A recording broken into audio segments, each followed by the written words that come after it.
Hi, I'm Becca Otis from Five Lines Pottery in Indianapolis, Indiana.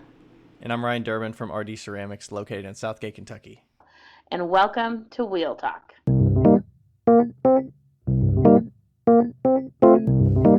Hey guys, we've loved answering all of your questions so far. If you'd like to hear your question on the podcast, please send them to us on Instagram at Wheel Talk Podcast or by email to wheeltalkpodcast@gmail.com. Thanks. You were late. I kind of hiccuped a little bit, but I think we're good. I think we're live. Oh, you think? Yep. We're live. I think a lot.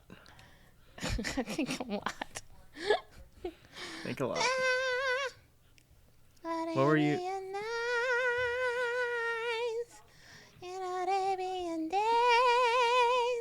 I wish I knew the rest of the words to that song. It's a good one. Yeah, I don't know the rest of those words either. Have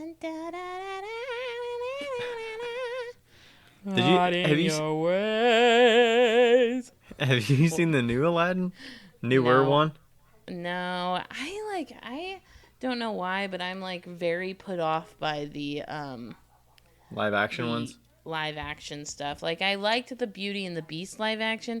I don't know if it's because it like seemed the most, I don't know. Maybe it's because I've seen it on Broadway. I don't know. But I mean, it seems like Aladdin, there's just a lot of characters. There's not a ton of animals, like so many animals that talk and stuff. I feel like there's not as many in Aladdin. I feel like that makes it a little strange. I'm curious how they did the carpet, but I mean, like, it was good. It was good. You liked it? I mean, the thing is with the newer ones, I feel like they have more flexibility to go longer than an hour and a half. Like the animated ones, they're more for kids. So I feel like they're kind of like they have to stick with that 90-minute window. Yeah. But with the animated one or the live action ones, I want to say the new Aladdin's over 2 hours. Really? Here's how I feel about live action. If you really want my honest opinion. My honest opinion is I don't believe that actors nowadays are qualified to be in musicals. Almost ever. And that's because musicals are out of like, they're out of style. And live action Disney movies are musicals. And so they get actors, but they maybe aren't the best singers. Oh yeah, I mean they don't have to do that shit live, so. Right, they don't have to do that shit live, and so like you're watching it and you're like, I know Emma what's-her-face, Watson or whatever her name is, can't sing like that. Like, and they all do that behind the scenes, and she's just lip syncing it, and right. It's and more I mean, about. Like, I'm sure she has a great voice. Like, I'm sure it's fine, but it's no like fucking. It's just like. I don't know. You really see Sinatra, Gene Kelly, like all those. Do you really see the live action ones as musicals? Disney movies are musicals. Are they? I just think of them as like adventure. I don't know. I wouldn't consider it a musical personally, but one jump ahead of the bread line, one step ahead of the doom. I get it, but it's only use a knife. It's way more palatable than a musical to me. But that's a musical. It's like they're musicaling through life. Okay. I mean, I guess. It's like musical light. That is definitely not musical light. That is musical heavy. Really? It's just that you grew up on it, so you're okay with it. If I'm on IMDb, the categories say adventure, comedy, and family. Doesn't say musical. It's a musical. It's good. The whole soundtrack is the actual them singing. I don't know. I mean, even the old ones don't say music. They just say animation, adventure, comedy. I don't know. Right. I don't know. I just don't. I mean, generally, I don't like musicals, but I would say these are way more palatable. But like Disney musicals are different because you literally grew up with them. Yeah. But it's different than like Les Miserables or something. Like that's not the same thing. For sure. But I would put it more in like the Sound of Music. The hills are I've never seen that before. Yeah, I know. And where it's like more added into the storyline. like the music is moving with the storyline. And Les Miserables, I haven't seen it in a long, long time, but like, or The Phantom of the Opera, it's very like, Mm-hmm. I It's don't very know, it's dramatic. different. It's way more Yeah, dramatic, I feel like. yeah, yeah. Instead of like like it could have the worst storyline in the whole entire planet and still be good, quote unquote, because the music's good. But yeah, I was thinking, is Willy Wonka considered a musical? yeah, Willy Wonka and the Chocolate Factory. Family, fantasy, and musical. yeah. All right. Top 3 musicals on IMDb. The New Pinocchio, Sing 2, and Grease. Really? Well, based on popularity of right now. Oh yeah, Grease is popular right now because what's her face just died. Yeah. Sandy. So, Whatever her name is.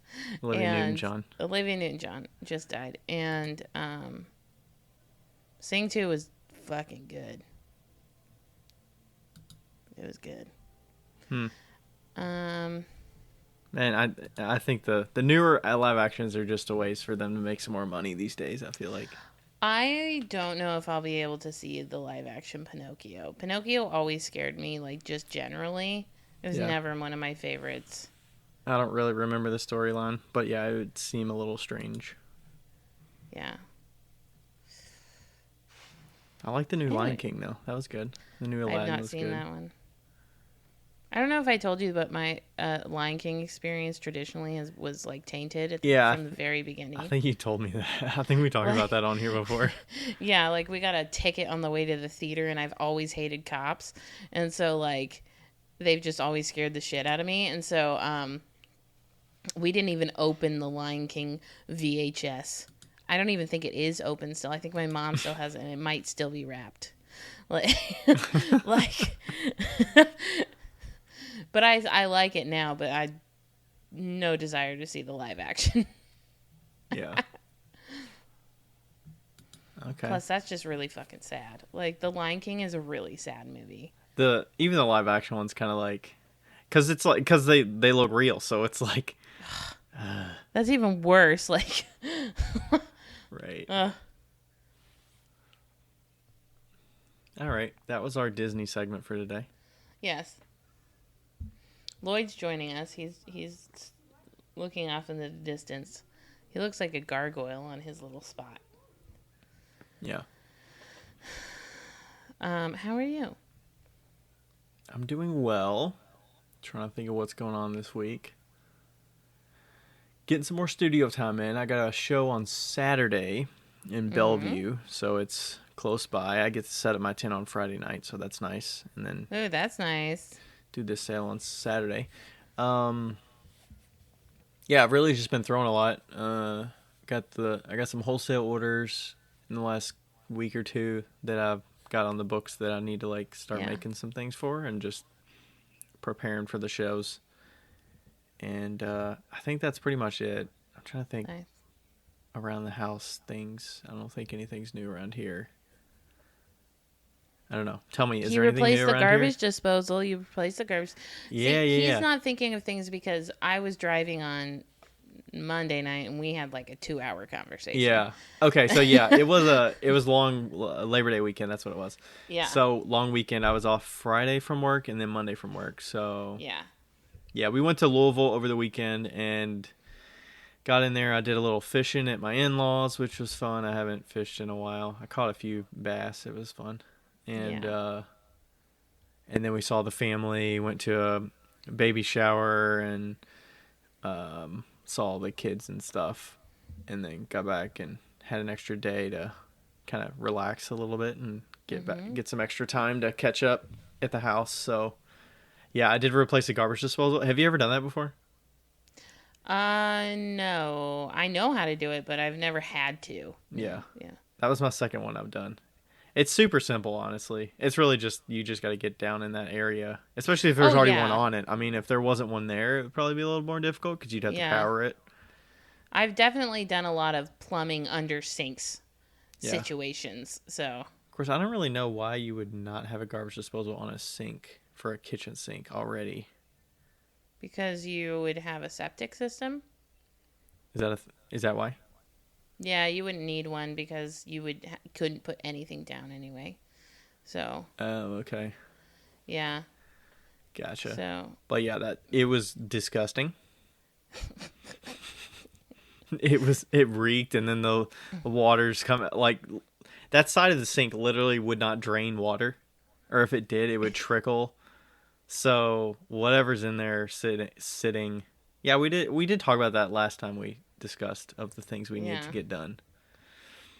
And yeah, that was gross, but I got it done. And it's all functional now. And I did get Rachel's headlight in. I need to replace it. I Yay! got it off eBay, so it was Nice. yeah, I need a couple hours or so to do that. Maybe I'll do that on Sunday. My show's Yeah. Saturday, so I'll probably do that on Sunday. I am always continuously surprised at how handy you are. Like, originally, and I'm like cheap handy. Like I know you're cheap I'm handy, handy for the sake of being cheap. but you like up front, you seem like one of those people that if you were like, "Will you replace this garbage disposal?" You'd be like, no. Like I've never done that before. But would I be No. the person to pay somebody to do it? No. So, Or I'd I'm have always, my like, parents come and impressed. my dad do it or something and be like, show me how Yeah. to do this. Yeah, I'm always impressed. And your dad's very handy, so I'm always impressed at like what you've been able to like pick up from that and stuff. I think Rachel kind of forces us to Yeah, for have sure. to learn these things, like how to install a Absolutely. dishwasher and replace a garbage disposal, and Yeah. that's pretty much the extent of it. But How to that cut a hole in your wall so that you can put wiring through it. yeah, Like, yeah, how to run wires for the kilns and stuff. My dad's taught me that stuff, and Yeah. some of the car stuff like the headlights and the Yeah. YouTube and things to hopefully not have to pay if I can. Yep. I understand that completely. So yeah, we'll see. Hopefully, I'm a little worried about all the pots I feel like I need to make because of the shows Yeah. coming up. So I just want to make sure that I'm able to account for enough studio time over the next few weeks. For sure. And I'll be out of town next week for a work conference in North Carolina. So Oh, is it your annual one? yep, Nice. yeah. So that'll be good. I haven't seen them since last year. So last September. That Nice. should be good. Plus, I love the food and stuff there. Oh, I bet. And Raleigh's it's, like, cool. all You'd probably provided, like right? it. Yeah. What'd you say before that? Oh, I bet the food at the conference is all provided, right? Yeah, and then last year it was outdoor because of Yeah. COVID stuff, and it was at like their amphitheater, like outdoor Yeah. amphitheater where they do concerts and stuff, and they had different stages, and then people had headsets on that they could switch the channels, and you could So cool. listen to the microphone from that one stage, or you can listen to the speeches from the other stages with your headphones. So it was pretty sweet. And then That's very cool. they had like a concert and the food and all that, and then they had food trucks Yeah. on one of the nights, so you could just go down. There's a line of like 8 food trucks that was all free. Wow. So they had like tacos, burgers, they had some kind of Asian truck, they had ice cream. Wow. Oh gosh, it was nuts. You could go to every single truck and nobody I went would to know. like 3 of the trucks. It's like I'll get That lunch sounds at this truck, and then magic. I'll get like first dinner, like right at the end of the Second dinner. conference day at the burger truck, and then we'll go hang out, do whatever, the concert, come back to it, get another tacos or something or whatever, and then I Ice think cream. they had like a Irish truck or something, like fish and chips kind of thing. Yeah. And then I got some ice cream later. You know what? I want to come back. Dippin' Dots. You know what? I went to the Bats game in Louisville over the weekend, and I got Dippin' Dots on Saturday. It was good. The only places that still have them are baseball games. I swear to God. Why Like, is that?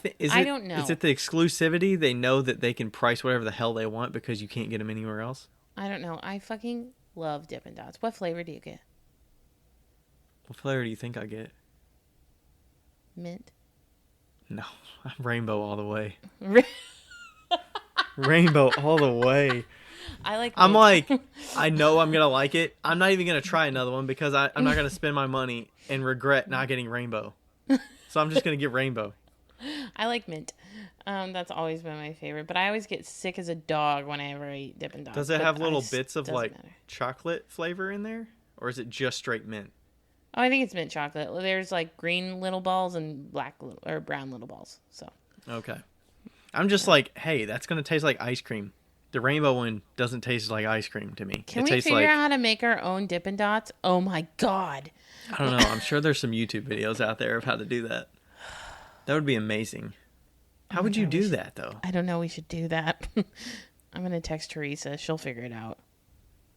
Oh my gosh. It's amazing. I don't know. Amazing.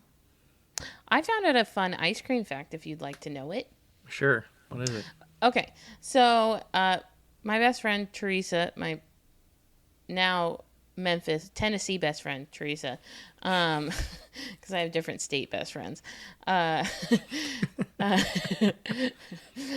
She works at an ice cream facility, and she's pretty much always been in ice cream or water, and she does quality control. So, anyway, this is what I've learned over the years. So, something cannot be labeled ice cream unless it is using a certain amount of dairy fat solids, if I understand correctly. Dairy fat solids. I think that's right. I could be wrong, but you can Google it. But it has to have a certain amount of like dairy in it, and or fat solids or something like that. And so, like the reason that Dairy Queen is called Dairy Queen frozen treats is because it's not actually considered ice cream. It is considered a frozen treat. So like Breyers, they have like 3 that are actually ice cream and the rest are frozen treats. So like even in the tubs. So if it doesn't say ice cream on the tub, it is not legit ice cream. Like it doesn't I mean, I can have totally enough. see that. Yeah. And the reason why is because they use like linseed oil or corn oil or some sort of oil to like substitute. And Well, their substitutes all right. yeah, and a lot of companies do it, but I mean, it doesn't make it any like I think Dairy Queen's fucking delicious, but like Yeah. obviously like delicious. But yeah, if you are really looking for like the legit ice cream, it needs to say ice cream, and if it doesn't say ice cream on this container, it's not ice cream. It'll say like frozen treat or frozen dessert. Yeah. Or they don't. I'm trying to think of what Kroger says. It's like I don't know what it says on theirs, but theirs is definitely not ice cream. Yeah. So, funny story about the ice cream. At my parents' house one time, they keep some in the garage or whatever, Yeah. and the freezer door was cracked, Oh no. so it didn't stay frozen. And then there was a whole tub of ice cream, I think, or most of a tub of the the Kroger. I don't know, what is it, half gallon? Is that the standard size? And then it basically separated. Ew. And then when you refroze it and you like scooped it, like you could see that it was different. And you're like, what the fuck is this? Ew. Because it's separated. So it's like, I mean, I'll still eat it sometimes if it's Kroger, but it's like, what exactly is in this if it separates? I think that is why I'm initially and have always had an aversion to mayonnaise, because when I was growing up, we had like one container of mayonnaise and it was in the garage and it was really hot and it completely separated. Now, mayonnaise is supposed to separate because it's oil and like egg, right? Oil and egg. So it's kind of supposed to separate, but like I was like, nah. Yeah. No, thank you. Yeah, I think it's separated, and the thing on top was frozen like ice would freeze. Yeah. Or like water would freeze, so it was like really, really hard. And then the bottom was more like a chalky ice cream that didn't like stay together. It would like flake apart. It was pretty gross. Okay, it says, I figured it out. United States standards for ice cream. Ice cream shall contain at least 1.6 pounds of total solids to the gallon. Weigh not less than 4.5 pounds to the gallon and contain not less than 20% total milk solids. That's what it is, milk solids. Constituted of not less than 10% milk fat. Wow. Yeah. The things you learn, you know? I mean, it's not surprising. I mean, most of the shit that we eat's garbage anyway, so. Right. Yeah. It's not surprising that the stuff you get off the shelf for $1 is not a half gallon of this for $1 is not actual ice cream. Yeah. Well, for not sure. these days, but Sure. more than $1, but you know. Yeah, I just never thought that. I just never even knew that, you know, and like when somebody you know is in like food science, you're like, whoa. That's different. Wow. Yeah. Was there a frozen treat that you liked the most as a kid? Like, not from the ice cream person, but... Otter Pops. Otter Pop? Otter Pops. What is that? Like, you literally get that at the grocery store? A box of Otter Pops? Yeah. Or Fudgesicles. Fudgesicles are delicious. Fudgesicles were good. I just love a classic ice cream sandwich, too. Yeah. The one with, like, the soft cookie? Yeah. I don't like those as much. They're too, like, sticky. That's why I like them. I don't like that as much. I like anything fruity. Popsicles that are fruity, anything fruity. Yeah. I like the layered popsicles, like the... Not necessarily like Bomb Pop, but like some of the other ones that are layered, or they're like... Push they get Pops. The layers inside. Flintstone Push right. Pops. Yes. Push the Pops orange were ones. right. Oh. Bless. Yeah, they were good. I did like Yeah. the fudgesicles. Fudgesicles were oof. I don't eat any like frozen desserts now, almost at all. Yeah. So. We sometimes keep like a pint of sorbet or sometimes we'll have a half gallon of the like cookies and cream or something, but right. I like the mango sorbet. That's good. Oh, yummy. So if I have ice cream in my freezer, it's almost always in a pint because I got it on sale at like Aldi or whatever, and it usually stays in there for 2 months before I finish it. Yeah, I'm not a quick ice it. cream eater. I'm like I'll eat literally a scoop or 2 scoops. Yeah, and that's it. Now my mom had ice cream every single night when I was younger. Like it was our job. My mom does that to this day, probably. Yeah, it was our job to get her ice cream every single day. Dinner and ice cream. What flavor? I don't know what flavor she usually likes. I want to say she likes vanilla, something with caramel. Yeah. It's been a long time since I've lived with my parents, so or visited, because I visit about once a year, maybe. Yeah. But I don't know if they do ice cream now or not. Yeah. But nice. They trained us well. Yep. I brought you into this world. You will give me ice cream. Ice cream. Hey, it's better to go out and get ice cream for them than get them like a pack of cigarettes or something, I'm sure. So true. Yeah. Mhm. Yeah. You know what's funny? I was thinking about this over the weekend. So I went over to my grandfather's house. Mm-hmm. And we were getting the breeze block for the front walk that he's had at his house for years, and we get to use them now. So we had a whole bunch, and I think I realized where my mom gets the whole like, can I get you something? You want some of this? You want some of that? Yeah. Like he does that when we're over there. He's like, can I get you a soda? Do you want an ice pop? Do you want a freezer pop? Do you want this? I got some chips in there. Do you want a soda? I know your family is like the most hospitable family. Like, just like, what do you need? What do you want? There's the pantry. Eat whatever you want. Yes, no shortage of snacks, and they're like, no shortage. That's of where, snacks. yeah, that's where my mom gets it. Yeah, that's funny. Not that I like didn't know that before, but it was just funny that it very like, apparent. It was apparent when I was over there, because I literally never go over to his house, and Yeah, him and my dad were over there, and it was like, yeah, same old thing. Same Same old, house since same old. same old house since I was a kid. Jeez, that's crazy. Yep. Well, I mean, and my mother lived in that house. Wow. When she was a kid. They lived in the same house. Literally, I think that's the first house they got in the last, the same house. He's like mid 80s now. How much did he buy it for? Have you asked? I don't know. He had to. You should ask. That would be funny. I don't know. Wow. I'm pretty sure that was the first house they got, but maybe not. Maybe it was but my mother did live in there when they were kids, so. Okay. She's like, yeah, that front room used to be my bedroom, and then, theirs was back there, and his, yeah. That's crazy. My grandpa lived in a trailer, and it was like a double wide trailer in an old folks trailer home place. Mm-hmm.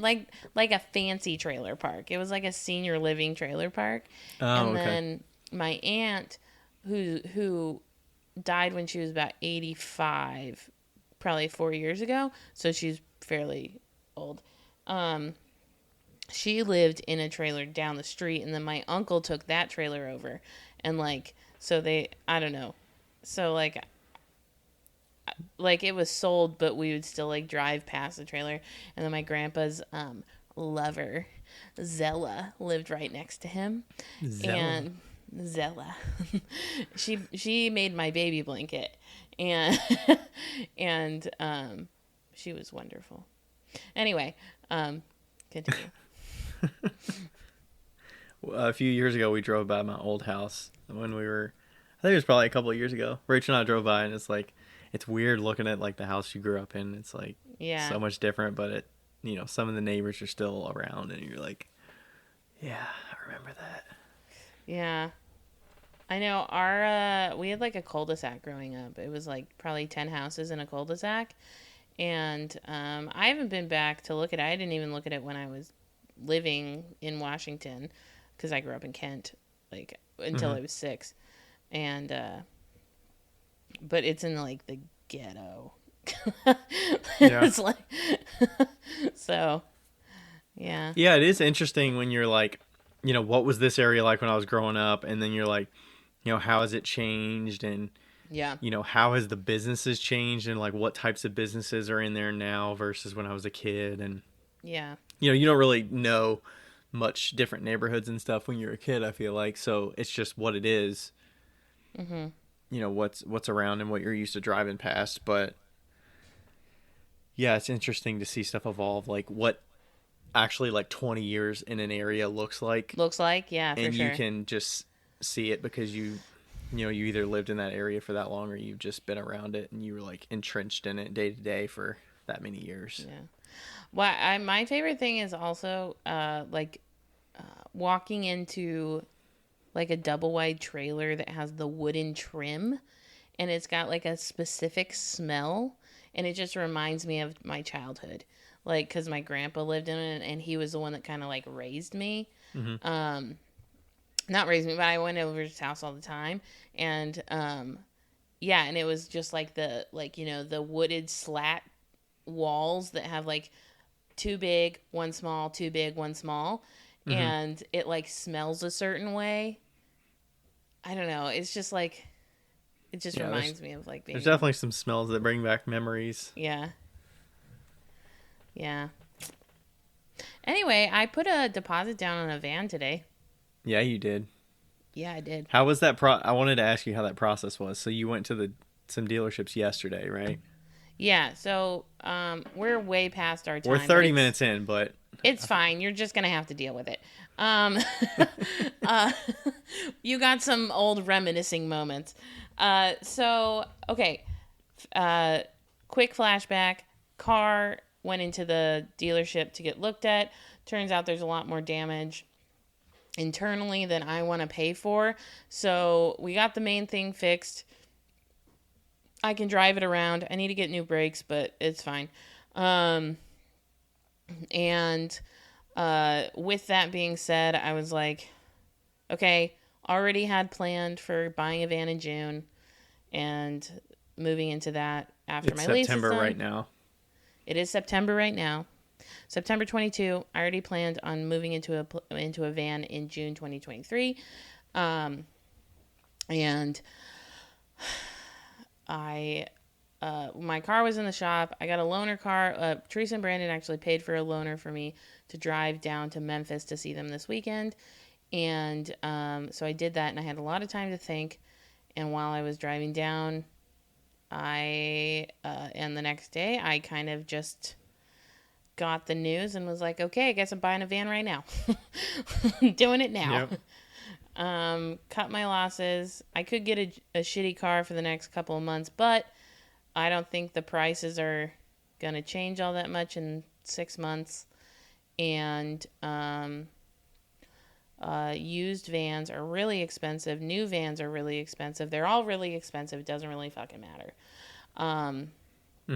So I went to 4 Dodge dealerships, almost got hooked into a used, I want to get a Dodge ProMaster. Almost got hooked into an older, not super older, but a 2017 Dodge ProMaster with 117,000 miles on it for $30,000, which seems absolutely fucking ridiculous. The MSRP on those is like $32,000. And, like new. It might be 38. I don't know, but definitely not worth. And then I went to like 4 of them and found one. One of them, he brings out these 2 papers and he's like, these are on their way. The guy who ordered them backed out. He ordered them and was like, changed my mind last week. From what I can tell is if you don't say you want it the day of, they're fucking gone. They're gone. Like, Really? It's almost impossible to find If it's them. a new one, is that what you're saying? Yeah, new or even on the lot. Like he said that they haven't had a Dodge ProMaster on the lot in a year. Okay. And I mean, I've been scouring the Transit Connects, and the same listings have literally been listed and sitting for 3 weeks. Yeah. So I feel like, I mean, maybe that gives me more leverage to go on and talk to him about it and be like, yeah, let's get this out of here. So also Merritt told me about this auction site that I should give you, because then you might be able to get a real cheap deal. But so I kind of like went back and forth, and I was like, okay, I'm not thinking of this as a car payment. I'm thinking of this as a rent payment. I'm thinking of this as my new potential home. And do I want a van? I've had very bad luck with vehicles in the past. Do I want a vehicle that is used that could potentially have so many issues? Or do I just want to just put in the fucking money and get brand new? And for the first time in my life, my father was like, I agree, you should get brand new. Yeah. As he bought a new car and didn't literally use it. But then he got more money for it when he sold it, because right now you can sell a used car for more than you buy a new car for. Which is insane. Hopefully that means good things for your car, even though it's a shit bucket. Right. Well, I did almost trade it in for that used car, and they were going to give me $6,000 for it. It is definitely 150% not worth $6,000. Wow. They were desperate. They didn't see the interior. Like, it had all of my pottery in it. Like, to give you some like background on this car, I have a 2014 Subaru Red.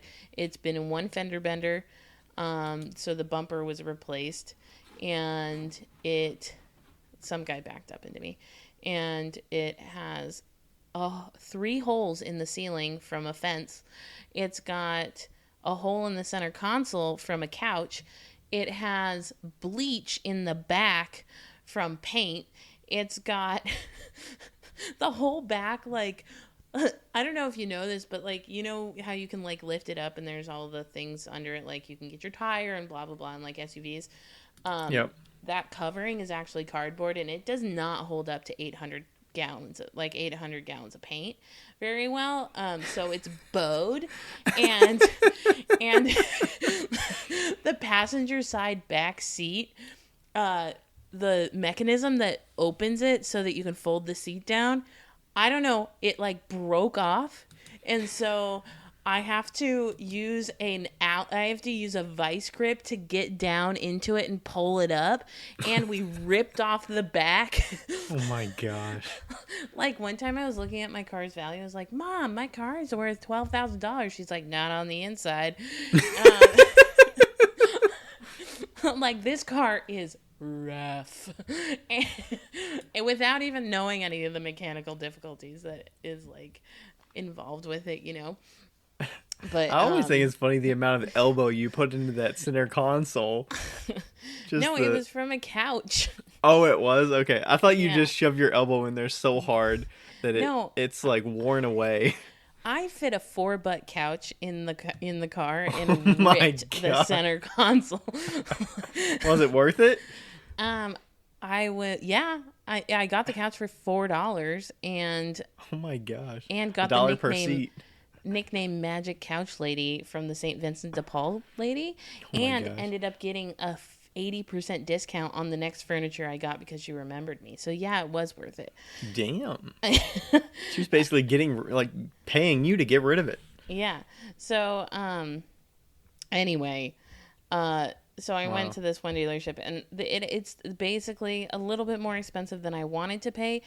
It's exactly what I expected to pay, but more than I wanted to pay. I did some research on used ones that were like in the last 5 years, and they're all like $45,000 to $50,000, if they have anywhere under 50,000 miles.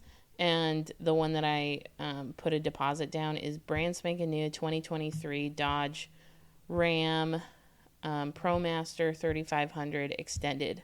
So, wow. It's got the longer wheelbase, plus it's got 14 extra inches in the back. And what's the purpose of this vehicle? I don't know. I feel like you mentioned it last time, but the purpose of this vehicle is to live in and to travel, because right now in my life I have so many people that I want to go visit, and I don't need to be stationary right now because I can sell in a mobile setting. So it's to just kind of like travel. I've wanted to live in a vehicle since I was 10. So, like, I wanted to be a semi driver when I was younger, so like this is totally something that I've always wanted to do before it was even cool. And and so yeah, and like I said, I've just had really bad luck with vans and with things just generally, like cars and stuff, and I'm hoping that I'm really going to try this time. I'm going to get a book that gives me all the things about this fucking car. Yeah. Like Ram ProMaster for Dummy, and I'm going to learn the mechanics and everything. Because I'm not fucking doing this again. I'm not doing this whole, like, I've only had the Subaru for 10 years. And it's just like, bye. Yeah. I feel like that's a long time to have a car, but that's a good amount of time. Yeah.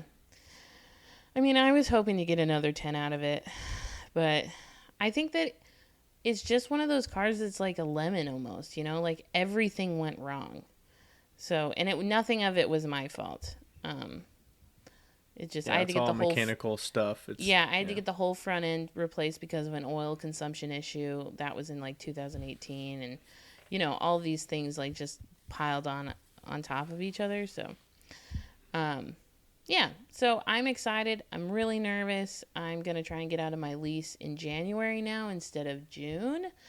My neighbors maybe want to move into my apartment, so that would be great. And yeah. So then it's their problem to make sure that their apartment gets filled, right? Yeah. No. I'll talk to Cameron and see what needs to be done. But yeah. So sweet. Exciting. It's probably good that you got the whole car dealership visits behind you, right? Yeah. That was probably a big stressful part, right? Yeah, I wasn't really planning on going to all of them, but then once I went to one and then almost got sold a car against my will, at the second one I was like, let's just go. They're like holding your wrist and they're like, just sign here. Just sign. They're so fucking sleazy. Like, wow. Like, wow. Like, they're like, what can we do for you to buy this car? And I looked at him and I was like, nothing. I need a day to think about this. I'll trade you that Subaru straight up. I was like, you would have been so proud of me, Ryan. I even talked them up on the Subaru. They were going to give me $5,000, and I was like, I need $6,000 for the Subaru and a warranty on the van. Nice. Did you do that once and you were like going in confident? You're like, all right. And then you go to the next one, you're like, all right, I know I can get this. Like, well, nobody else had any used ones. And all the other people were like not super pushy, you know? Everybody else was like, meh. So the first one. Okay. Yeah. Was it actually like a Dodge? I'm guessing these are all Dodge places, so it's like they specialize. Yeah, it was like a Chrysler Dodge place. I think it was like an off-brand one though. I don't know. Yeah. But yeah, they were just very salesy, and all the other ones seemed pretty chill, you know. Were they like teasing out questions from you? The salesman found out that I was from Washington and he's from Seattle, so automatically he had something in common with me, which was like horrible. And it was he's like, how about that Pike's Place Market or whatever? Yeah, and so he's like relating with me and telling me how much he hates Indiana, and I'm like, dude, I love Indiana. Like, it's not that bad.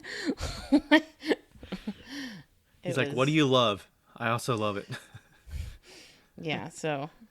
And like, the other ones were fine because they just were kind of just trying to meet you with what you wanted, or because you already kind of went in like wanting new? I think it was the new thing because like I go in and say like I'm down for used or new, if the used is a good deal, but nobody had used. And I don't know if anybody else, I mean, I'm sure everybody listening knows that they make most of their money on used cars. So, you know, they're trying to get me to buy a used car. And if they can, they'll push it as hard as they can. Yeah. So. Because, I mean, there's less supply of the new one. Like, they probably know the new ones are going to sell. Yeah. He basically, the very, very first guy that I went into, he said, we don't have any, but if you find one, buy it. It was like, if you find a new ProMaster on the lot, buy it. Do not walk away. And I was like, oh, shit. Then it's like, you don't really have any leverage, it seems like, because they know it's going to sell. I know. My dad's like, see if they'll add in like an extended warranty. And I'm like, I don't think I have any pull. Like, no pull. With a brand new Dodge Ram. Or Dodge ProMaster. Because they know they're going to sell it. Yeah. I guess it's a Ram ProMaster. I don't know the difference between Dodge and Ram. I thought Dodge was Ram, but whatever. Yeah, I thought they were on the same. So, I thought Ram is the truck. Well, it's like a Dodge Ram 2500. That's what I thought. Or is Ram like the body, and then it's like ProMaster? It's not like a truck, so it's the ProMaster. Yeah, because when I was searching it, it was like I would search Dodge, and they're like, "There's no options," and then I'd look down, and it was like, "Oh, I have to search Ram." So maybe it's because it's like commercial or bigger, a truck, you know? Yeah. Did you get any fun names on Instagram? You know, I haven't looked at it yet. I bet there's some good ones. I was trying to think of something clever, but I'm not good with naming stuff. Like, people name their kilns and shit, and I'm like, I'm not going to do that. I name them Olympic and L&L. L&L. Yeah, so yeah, I asked people for names for the new car that's coming. And of course, it's not like a done deal until it's signed and paid for. But this month is going to be about making as much fucking money as possible. Yeah. You were hitting Instagram pretty good the last couple days. I've been hitting Instagram pretty good, and my parents did say they would be willing to help with a down payment up to $10,000. I would obviously pay them back, and my mom won't let my dad put interest on the loans anymore. No interest. All so right. my dad goes, and of course, it will be the parent loan situation. So wink, wink. Pay it back Same whenever. situation as last time. Wink, wink. Wink, wink. But I would love to do it myself. I would love to. I was planning on doing it myself. I was, you know, Does it change your rate much at all with the down payment? I don't think so. Rates are really high. What was it when you were in there? Did they tell you all that? With the used vehicle, goes, you got a really good rate. It's under 8. And I'm like, bull fucking shit, that's good. No. I mean, that's now. I think it is like 6.75 or 7.5. Yeah. Yeah, I think it's like 6, and I'm just like, that's ridiculous. And I mean, my credit score is 780, so I should be able. It's just the Fed has been raising rates over the not the federal government. I don't even know exchange. The Federal Reserve. Federal Reserve. There you go. There you go. Yeah. So they keep raising rates. Yeah. For inflation to help calm inflation, I think. Yeah, but I have really good credit score. I asked my dad initially if he would just co-sign for me, just in case they wouldn't give me the loan, and he refused. Yeah, that's where he was like, "I'll give you more down payment," but that doesn't really change anything about the loan. Yeah, but he said that if I give 10,000 down, they'll probably just cough up they're fine with it.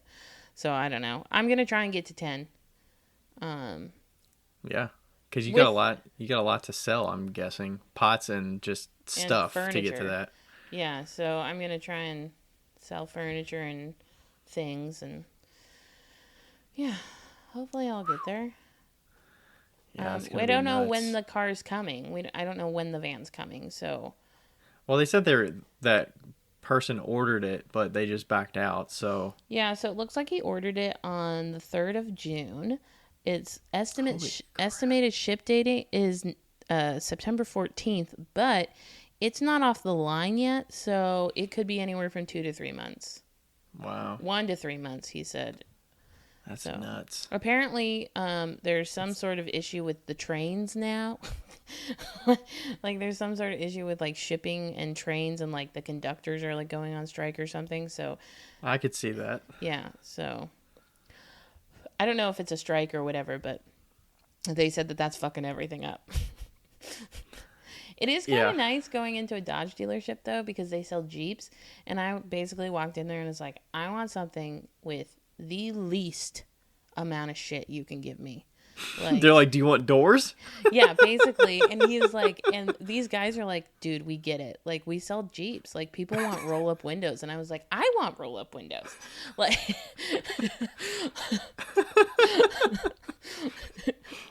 No windows, no doors, no problem. No problem. But this one does come with all the fun things in it. So that'll be interesting to actually have a car with fun things. Like a remote start. Yeah, remote start. Wow. Wow. You said no frills, though. What? No. Is it basically because he already ordered it, you have to do it? Yeah. So the total, I'll just say the total. This is really stressful for me to say. Are you ready? I feel like it's going to be like 42,000, but maybe more than that. It's going to be more than that. The car itself base package is $49,780. Holy shit. With all the additions on it, with like the, the destination fee and all that shit, it's $54,205. Oh my God. Yeah. So this is why we're thinking this is a rent payment, not a car payment. I'm not paying rent in the next 5 years. I'm paying this. Yeah. And it's going to be less than my rent. So that's how I'm quantifying this.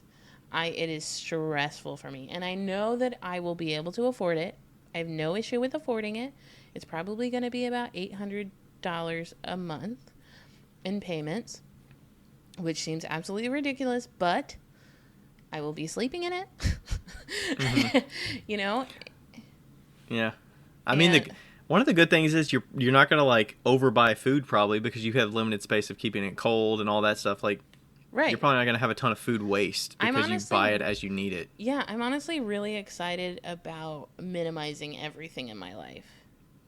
And just getting rid of all this shit that I've been holding on to because I feel bad. Like I have like 2 dresses that I'll never wear ever in my life. You've wore a dress before? I've worn a dress twice. Well, before. I'm joking, but I feel like I've never seen you wear a dress. I don't even know. In what situation would you wear a dress? To a wedding? Wedding. That you were in? Yes. Okay. Twice. Teresa's wedding and Jen's wedding. So maybe I'll take those to my mom's or something. I don't know. But and you kept them because you were like, I spent so much on these that I have to at least keep them just in case. No, I keep them because I feel like somebody will know if I throw them away, and then they'll be like, or give them away. Maybe I'll donate them so that somebody can get use out of them. But one of them was specially made for me by my friend's mom. So, oh, okay. Yeah. Yeah. I think there are places that like. Sorry, Jen. She's gonna listen to this. There are people that help people get like dresses for proms and stuff that can't afford it. I mean, I just think that's ridiculous, the amount of money people have to spend for that kind. Well, I guess not have to, but tend to spend for that kind of stuff. Ooh, Erica, if you're listening to this and you want these dresses, they would totally fit you. Probably perfect. Might be a little big, but who knows? Anyway, but yeah, I'm excited about downsizing and getting rid of all this shit in my life. And when it's a good feeling. Yeah, when I went to Washington, I came in an Isuzu rodeo. Half of it was full, and half of it was my bed, and that's all I had. Wow. And yeah, I don't really. I don't know. It's a lot of it's like I could use that, but I feel like once you get rid of it, the regret of wishing you still had something, like it's just not there. Like the regret is very short term, and then you're like, okay, I don't even remember that because that was like last week or something, or I don't even remember having it because it, the pain it is to just see it every time you walk by it, and you're like, I need to do something with that. Yeah. Yeah, I think the only thing that I'll probably miss the most is my kitchen. I have a really great kitchen. Yeah. And I've really enjoyed making food in the past year. Or past 2 years. So if I travel to any place and somebody wants me to make them a meal, hit me up. Oh, yeah. You get access to the kitchen. Yeah. Nice. All right. Should we get to some discussion today? Oh, I guess. 52 minutes in. Whatever. Life update. Should we do the what would you do? Yeah. All right. What would you do if your car breaks down the week of a show? Okay, we know what I would do, so let's see what you would do.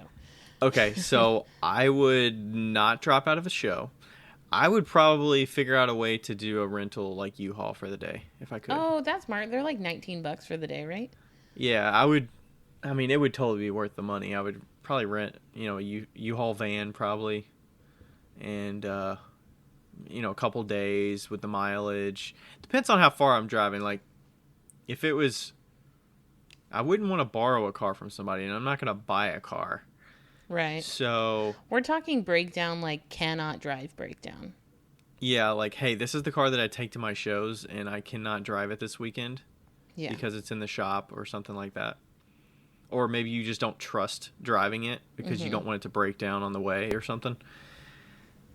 So I would probably go that route. U-Haul, I would just fork it over, like, whatever I need to get to and from the show. I don't think it would be financially a negative to pay for the rental, go to the show, sell, make less money than if I just stayed home and didn't pay for the rental and canceled a show. I mean, if it was a show that I've never done before, I might consider canceling, but you've already paid for the booth at that point, and you're not getting any money back, so... Right. Yeah, I think I'd probably do the same. I'd probably call you, and then you'd tell me to buy a U-Haul. It'd have to be something drastic that would keep me from going to a show. Right.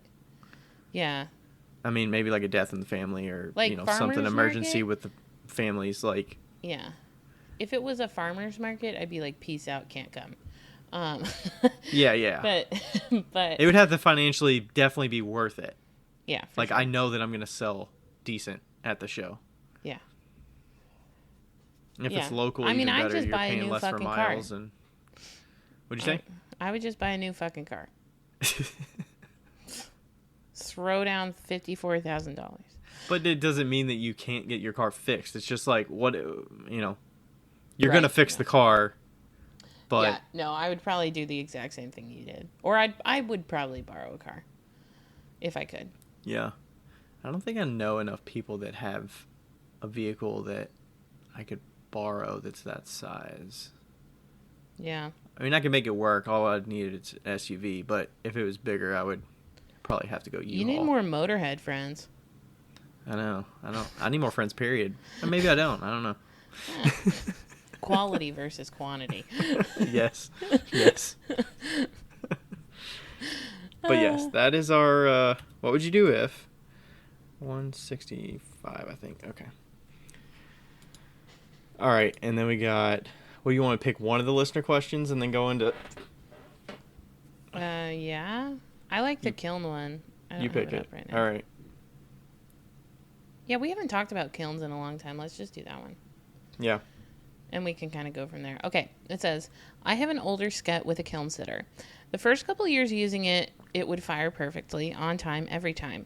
But the last 3 to 4 firings, either bisque or glaze, is going into cone 7 when I do 6, or 6 when I do 5. Wondering if this may get worse and how to correct it. Elements are in good shape. Just having one come out, just have one coming out that is pinned. Bricks are nearly perfect. Also, its max is cone 10. I use clay and glaze. It says max is cone 8, but... Oh, I'm so sorry. Also, its max is cone 8. I use clay and glaze for cone 5 to 6 vitrification. For the life of the kiln, should I fire to 5 primarily? Ryan from Little King Pottery. All right. So, you said first couple of years. I don't know how many firings you're doing in a year. But, first off, you should definitely be using the... why am I blanking? The cones. You should be using witness cones in there. So you can see what the variation is from top to bottom. Especially when you're having issues. Yeah. I mean, that's going to be the biggest part for me if a kiln's having issues. I'm going to see that the cones are getting more varied from top to bottom. And that's going to tell you, I would say if one's getting less hot, it's probably because that section of the kiln, the element is lagging or it's out, or because the other ones are having to compensate for that one being out. And then you will also, if you keep kiln logs, you're going to notice that your kilns are going longer. Mm-hmm. And that's going to tell you your element. So basically it all goes back to elements. Like, it sounds like you need to replace your elements. Yeah, so just because they look fine doesn't mean they are fine. That is... And what do fine elements look like? What are some characteristics of good-looking elements versus some things of, hey, that you might be getting near the end of the life? Well, I don't think they necessarily show any wear and tear towards the end of their life. Sometimes they pop out, if they're not like snug. But I've had kilns that have completely no element, like no show of wear, be completely kaputs. So we've mentioned this before, but I'm going to mention it again because it's important.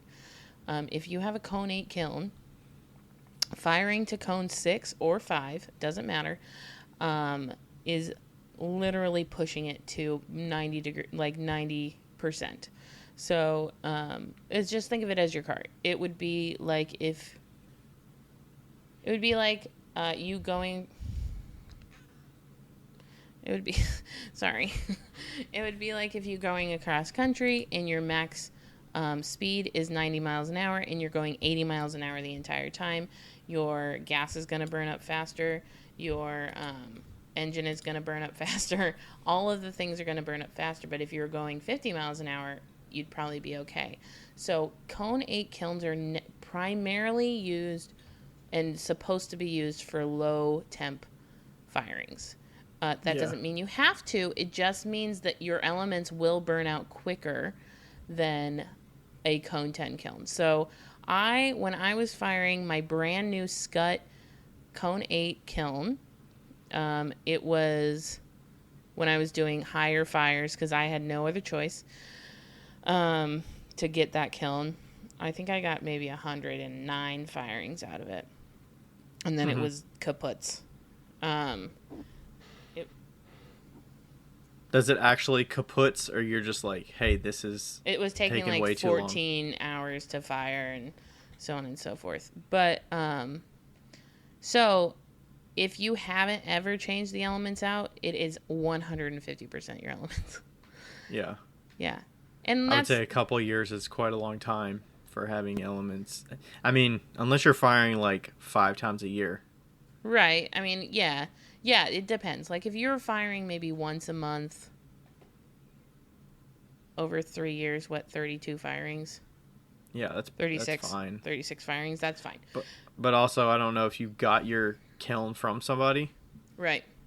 And So, yeah. but And another good way, if you are not a, what do you call it, like a kiln log person, is because it is a kiln sitter, what you should be doing is once you do replace your elements, every time you fire the kiln, put your cone in a little mason jar or whatever next to your kiln. And that way, when it does start to go, you can count out how many cones you have, and then you'll know how many firings it's been. If you're not a logger like me. yeah, and you don't have to use the witness cones every single firing, but it's good to just do them every now and then, even if you're confident. I'm still confident in it, but I still put them basically in every part of the kiln, every single firing. Like, that's a cost I'm willing to incur. Yeah. I don't. I don't, but I also have almost a brand new kiln. It's only got 100 firings on it, and Yeah. like I'm not particular about my glazes, so I'll put it maybe at the top, and that's about it. For me, it's always more information is better. Like, you have witness cones, that's good. Yeah, keep a kiln log, that's better. You have some documentation of when you last changed them, even better. Like, having a number of how many bisque firings versus glaze firings, like, that's better. Right. So, also, I was wondering about the cone. The cone max is 8. How much does the top 10, like, let's say he goes to cone 5. Okay. Does the max temperature matter more to wear the elements out more so than the speed of the firing? Both. You should always, if you have a cone 8 kiln, you need to be doing it as slow, no matter what. Sorry. Yeah. Sorry, not sorry. That's just like putting your foot to the floor on the gas pedal when it's...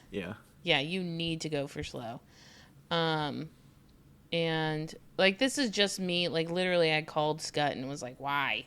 Why is this doing it? It only has... And he explained this whole thing to me when it did happen. But, yeah, so... And the difference between cone 5 and cone 6 doesn't matter. They're still both up there. So... Yeah. I mean, sure, 5 is probably a little bit better than 6. Yeah. The fact... And then you should... What about changing the elements?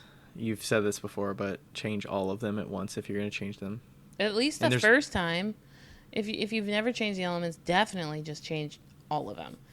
And mark down when you do it, maybe in a phone or whatever, or your kiln log or whatever like that. Or even put a little sticker on the kiln and say, Don't put a sticker on the kiln. It might burn up. Not on the side of the box. Okay, the box is fine. Like, I thought you meant like on the band. No. Like on the box or something, somewhere that's not going to get super hot, or on the back of the hoist in the back or whatever, just saying when, or next to it on the wall, saying when you changed out the elements.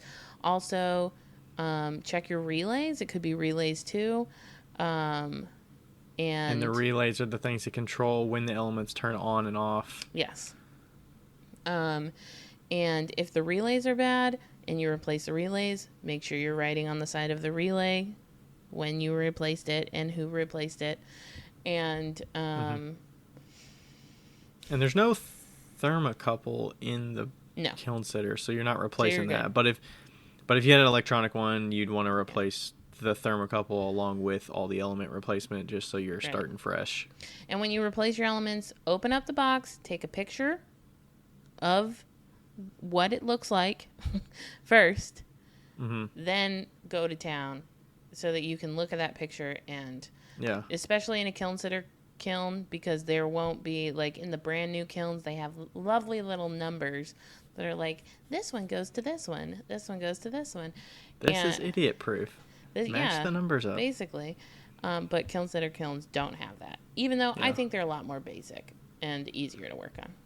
Yeah. Or like replace one element so you still see the other one's Mm-hmm. connected, and then you fix that one, and then you go to the next one, you replace that one, and work your way Yep. down. And remember to turn off your power. Uh, Yeah. Unplug your unplug the kiln. kiln or turn off the breaker. Yeah. That's step one. Do that first. So that's step one. This is not a step instructional, so make sure you listen to this all the way through. The only other thing I was when I was talking about the elements, like mine are sagging. They're like sloped down where it looks like Yeah. they're like almost horizontal instead of like verticals. Oh yeah, like in the things. Yeah. So Oh, yeah. that's a characteristic That's you a can look for. characteristic If it's too, starting yeah. to sag and like looks like it's like leaning over, Yeah, they all like look like they're taking a nap. yeah, that's like hey, these things are at their near the end of the Near life the here. end, yeah. I'm impressed that you got 2 or 3 years out of them, honestly. Mhm. I'll count them up when I replace them, but yep. We'll see how many we got in there. I know my kiln has 109 firings, and I don't think I'm gonna need to change the elements out. I will need to change out some thermocouples though. Mhm.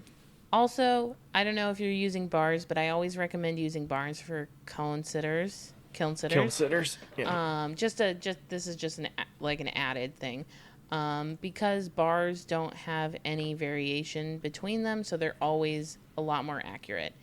When you're using cones, you could put it on the end or the other end, and you're not getting an accurate reading.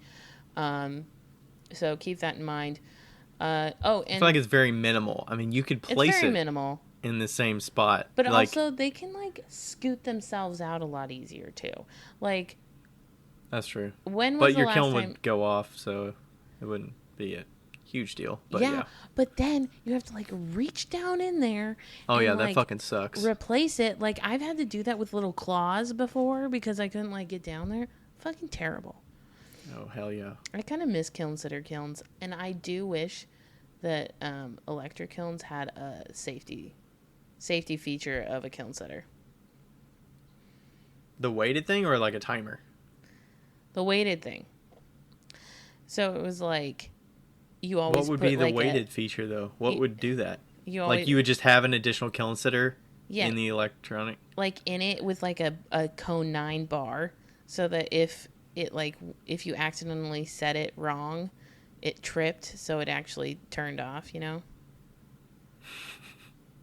Maybe.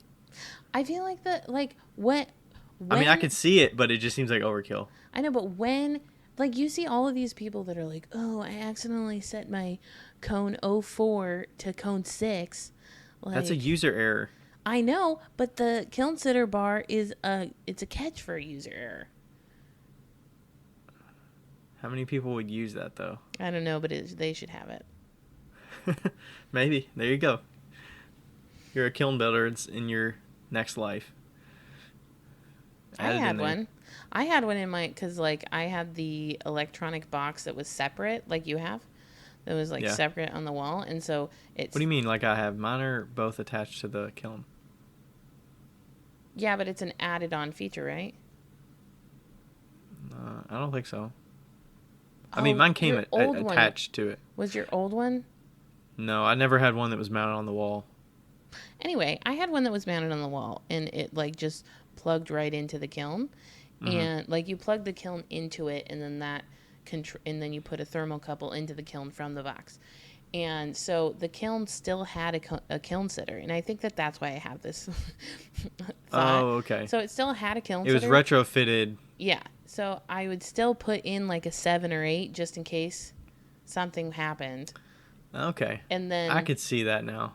Yeah. And then it would trip and it would turn off if it needed to. Gotcha.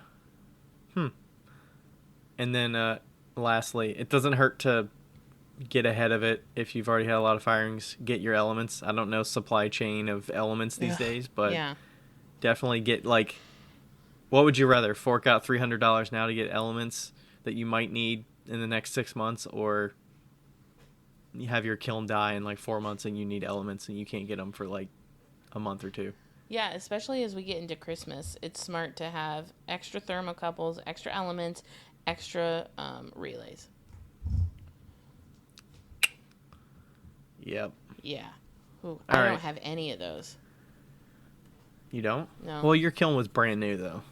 I know it was brand new, but I still should be up to... And are you going to have to get your elements from Canada? Or can you get them from manufacturers here? I don't know. I'll have to because talk the to cone Rebecca. art is from Canada, so. Yeah, I'll have to talk to Rebecca. I think she gets them from Canada. Canada. Okay. All right. Are we ready to talk about what we're talking about an hour and 10 minutes in? Or are we... Do you want to call it? No, we're not calling it. What do you want to do? No, let's just go. Let's do it. We'll be done by 10. I'm like, that's a dramatic end. 10. It's already 11:10. I You mean 12. midnight? I mean 12. Sorry. Okay, so basically, I kind of was thinking about this a couple weeks ago, and the topic is, how would you structure your business if Instagram or TikTok did not exist? So, Or we're Facebook. keeping Facebook in there. I don't know. Do you want to keep Facebook? No, No. Facebook? No social Facebook. media. All right, no social media. Nobody knows about it. Doesn't mean social media exists and you just don't have it. We're basically like, how would you structure your business if it was 20 years ago? Yeah, in 1970. Yeah. 1970.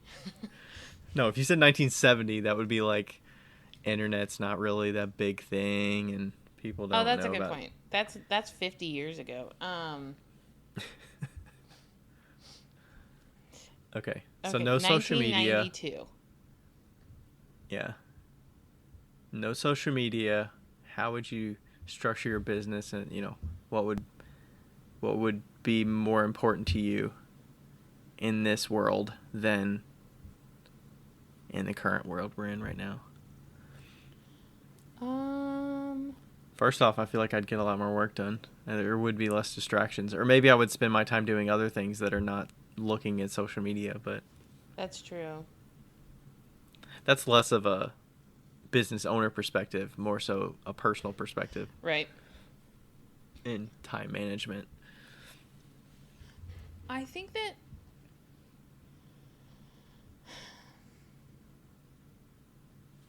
well, obviously, like finding shows, like you'd have to actually talk to other potters, right? Wouldn't you? No, I mean, I would still think shows would have websites. They just wouldn't advertise it through social media. Okay, so we're Zapplication's still a thing. You can so we're shows in can have their own 2022 websites. just without social media. Yeah. Okay. So yeah, I would be heavy on the shows for sure. Yeah. Like you would almost have to. How else would you? Heavy on the shows. Heavy on wholesale. Wholesale. I feel like wholesale clients would be harder to come by, maybe. You'd probably have to do a little more legwork. Yeah, to you'd reach have to out. like drive to people and ask them if they want wholesale. Yeah, I'd probably find. Hopefully, Google's pretty good about, businesses and seeing what they look like, and you can find their website. You can contact them and be like, "Hey, I'm a local potter. Here's my website. I have a bunch of stuff that could fit well in your shop," and I would like cold call, not call, but I would like cold email people and be like, "Yo." Yeah. Would you still have Etsy? No. Okay. I don't think that's a thing, right? Or I guess I would. I guess that's still a thing. It's not social media. It's almost social media. Okay, so we still have Etsy. I would have it, yeah. I would still have Etsy.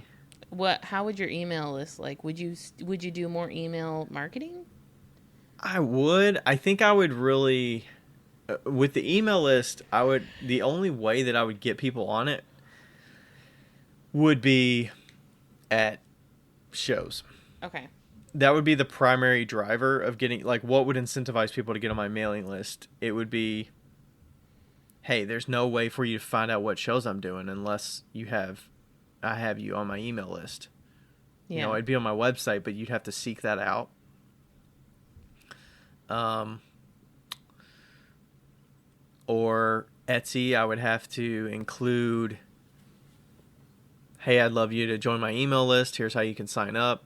If you want to find out when my next pots are being uploaded to the site, or to, to my website, or to the Etsy shop, or if you want to come to see me at a show. Yeah, that'd be a little tougher with the email list. Would you consider getting like a retail space if there was no social media?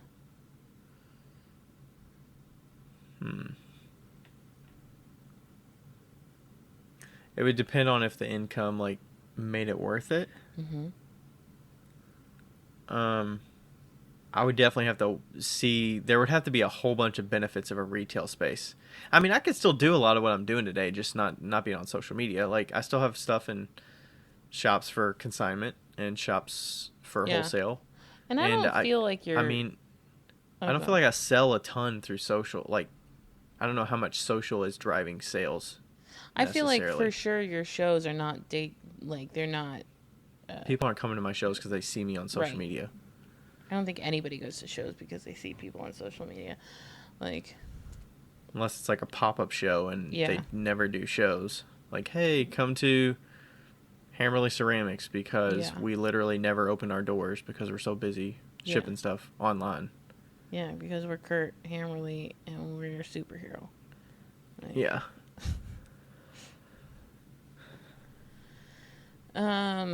What about you? What would differ? I mean, I know you're in a different space now, but like, would much change, or where would you have to put more work in? Yeah, because even when I had the online shop, social media was really important. Especially with Facebook for you. Yeah. I think that I'd probably just do wholesale. I think I'd try to like really.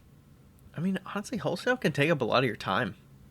Yeah. You can get a lot of business from wholesale as long as you do it right. Can handle the workload and you can communicate with the customers. Yeah. But I think I would be highly less knowledgeable. I don't know if that makes sense. God, I would be way less knowledgeable without social media. We would have like nothing. I mean, we'd have something, but like, wow. You'd have to talk to people at shows and find out what's going on in their studios and how they're making stuff, and go to workshops a lot more. Yeah. I would still have Leavenworth because I never found that through social media. I found it through a book. Really? Mm-hmm. A book and a referral. Yeah. From a guy I don't feel like I find shows a lot from social media. Yeah. The shows I do normally are like, hey, I find them, they're like shows that have been around and they might have a social media, but if they do, it's lacking, and it's like a third resort of how they advertise to people. Yeah. Like, that's not their primary driver of letting people know about the show. We would have never met. Yes, that is true. What a terrible situation. Me and Rebecca would never meet. Us and Josh. How would you make connection? Like, how would you make your connection? world would be so much smaller, I feel like. Yeah. I think that we think of social media as such a downer most of the time, but wow. In the business world, it is such a connector. Like. Yeah. Otherwise, how do you learn about... I mean, I guess YouTube's a really good resource, but you could almost say YouTube's kind of a social media. Yeah. But yeah, it's very one-sided though. Mm-hmm. There's not a lot of back and forth if you're commenting to people on YouTube or whatever. It's not a conversation. Right. So it's you'd have to rely a lot on your local. Hopefully you have like a local clay community, like a guild or something, right. Like the Clay Alliance, wherever you're at, where you can get together with other clay folks that are local to you, and you can talk about shows and selling and all that stuff. So there'd be a lot less people doing clay for sure. Yeah, that might be good for business. Yeah. I think it I wonder what effect do you think it would have on your work itself?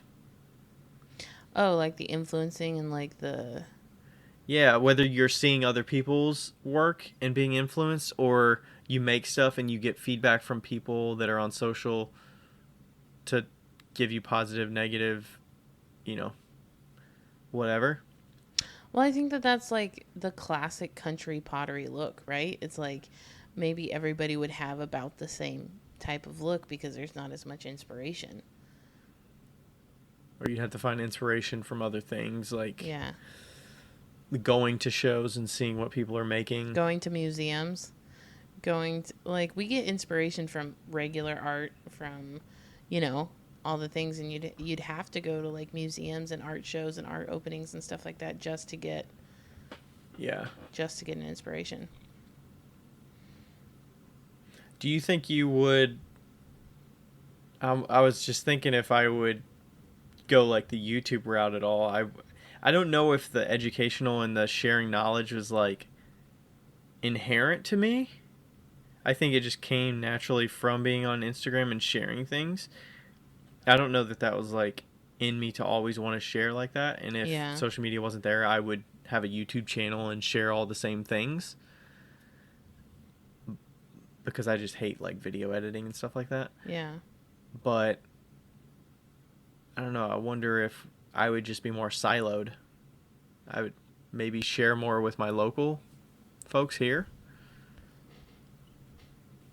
Yeah. But, wouldn't talk about it and wouldn't share as much out there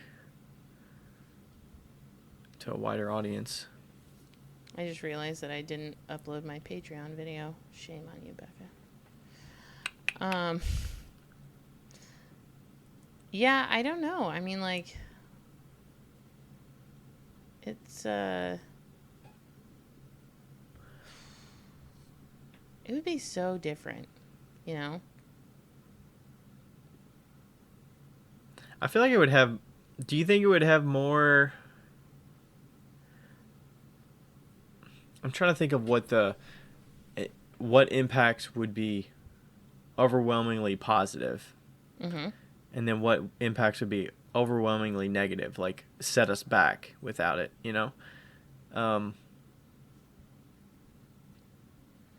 What things would you see that would be overwhelmingly positive by not having social media? I can't see very much. But I feel like social media is overwhelmingly positive for business. What if it's for...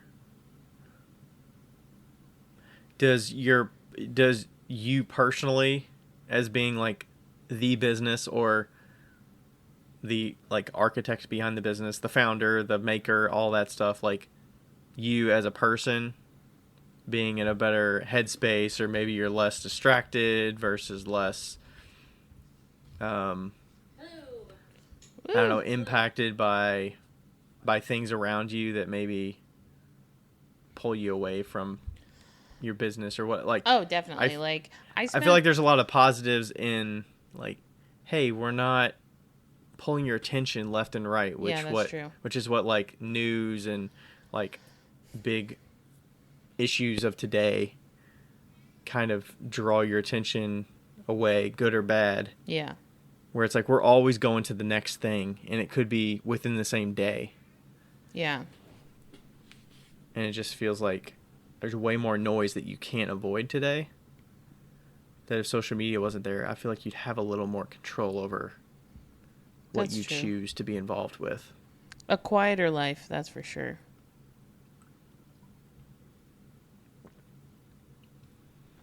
Yeah, social media is... But I mean, you still have a noisy. choice of to use social or not. Right. These days, it's so embedded. Mm-hmm. Well, I think we both kind of agree that if we didn't have a business, we probably wouldn't have social. Right? I would be less involved on it. I might be more of a consumer. Mm. But I don't know. I mean, I would still probably use it for entertainment value as a consumer, but I could. I mean, it's still gonna be addictive, and the algorithms to keep you engaged. So I don't know.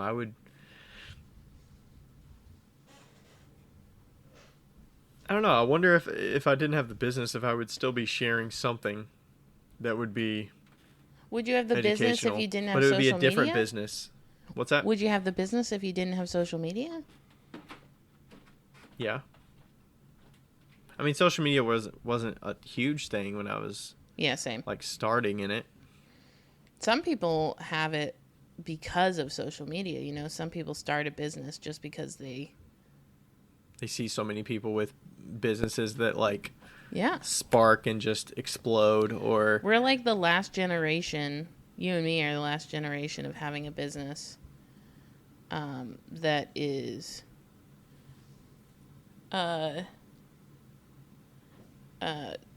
like not influenced by social media directly, you know? yeah. I mean, it depends on when you start your business, but Yeah. yeah. I don't know. I don't know if I was like inherently like small business heavy. I think it was just more analytical. And it, social media just made sense from kind of a sharing and numbers perspective to be open and share things. But what are the overwhelmingly negative things where you could say if social media is not there, what is the net? It's net negative. Net negative. I would say reach. For sure. Yep. You have to work a lot harder to get a wider audience. Yeah. Connections, our business connections, I feel like is huge. Like I would have never known Rebecca, you, Josh, Isaac.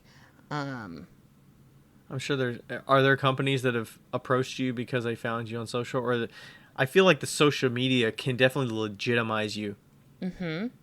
Where, before social, your website had to do a lot of the speaking for you and was your brand and your business and how you photograph your work and things like that people can go to your social and be like, okay, well, they got something that people want. So maybe they would be good for my show.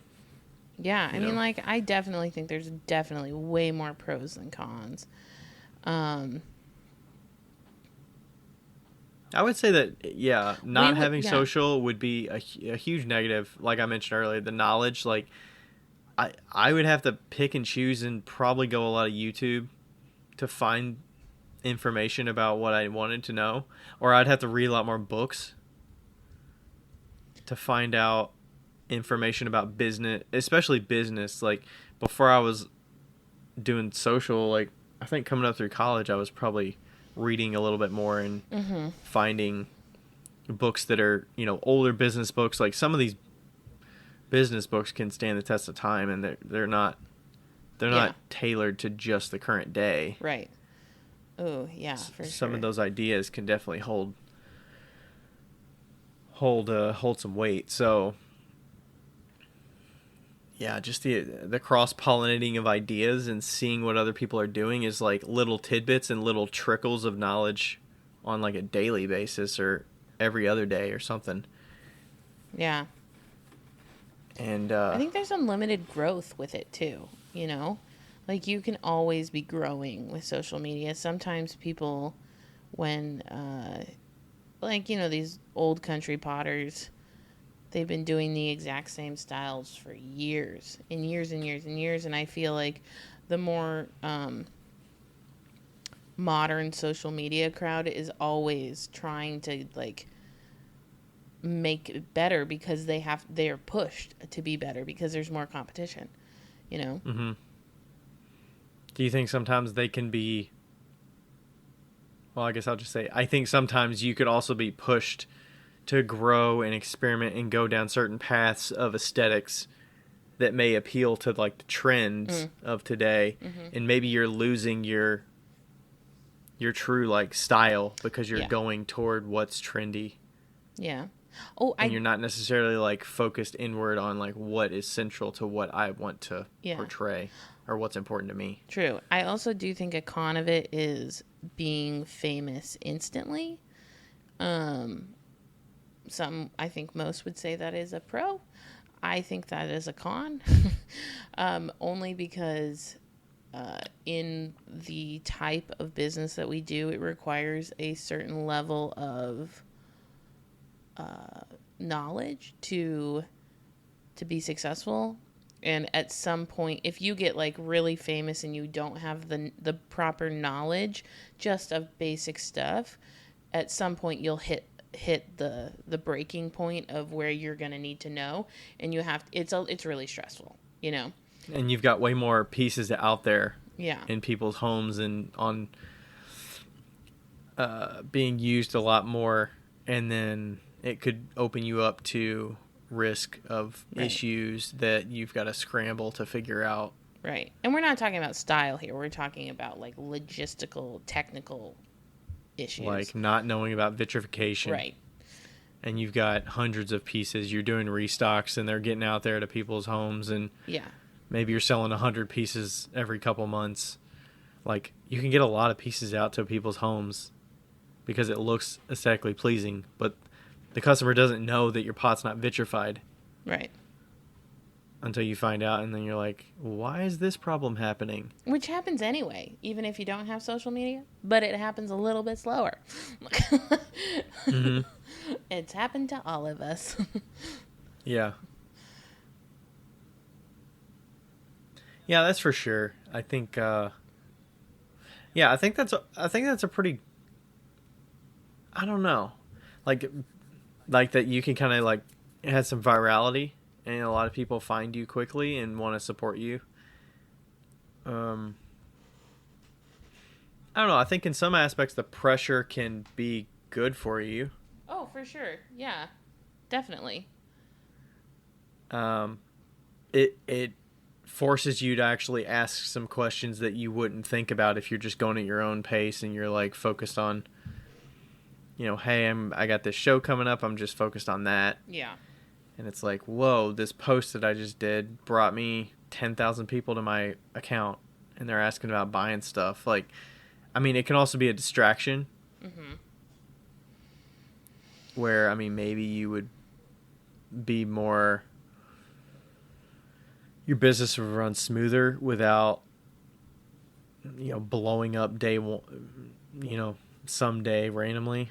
But, I mean, I feel like you're also kind of putting your like building blocks out there that could potentially blow up. Like that's why you put the building blocks out there. Like that's why you put the time in to produce the content, so that potentially something can grab somebody's eye and get them interested in your work, or spark some conversation, or some account finds you and then they're like, we're going to repost that, or we're going to produce a video talking about your work because we really think it's unique and our audience would like it. And then they share it to their account of like 10 million people. God, man, I need to do that.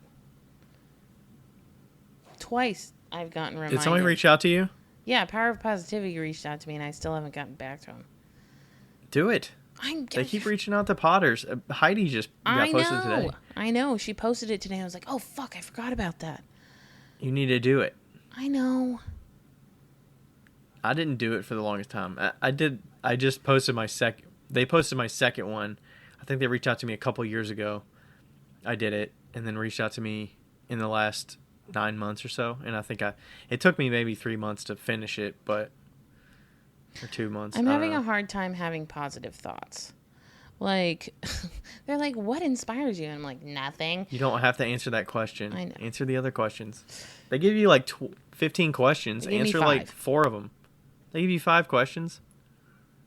I thought it was flexible though. They kind of mentioned like, they do say it's pretty flexible. I really want to mention that I started doing consultations because I think that will Yeah, and like what benefit does that have, and what value do people get out of watching other people Yeah. show small part? Yeah. You Anyway. got some valuable stuff there. Don't feel like, yeah, that question throws me off too. What inspires you? Like, I hate those questions. What inspires you? Money.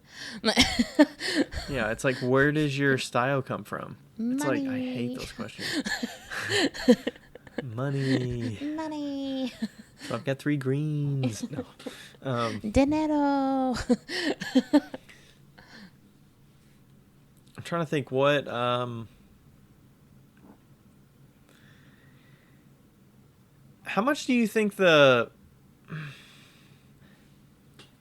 Instagram, TikTok, Facebook, do you think those are having more influence on the people consuming the content more so, or the people producing the content more? In what regards? Clarify. Like, Can I do you please think have they're a spelling? Can I please do you have think the they're definition? partially making, let's say Instagram, are they making their decision? I mean, it seems like they're kind of making decisions based on other social media apps and what pulls attention away from theirs. But, like, do you think they're making changes to help influence the creators that are producing the content so that they go in a way that consumers can be around longer? Or do you think they're making changes so that people want to stick around longer from, like, a consumer aspect? So it's like, we want you to enjoy it more and want to stay around. No. I think it's more on the business end. It needs to be, I think that they're catering more towards creatives as opposed to consumers. Because they know the creatives are the things that keep people in the app. Like, that's what draws people into the app. That's what keeps people in the app, yeah. They'd be stupid if they went straight for the consumers. Yeah. It is a business app now. It's not...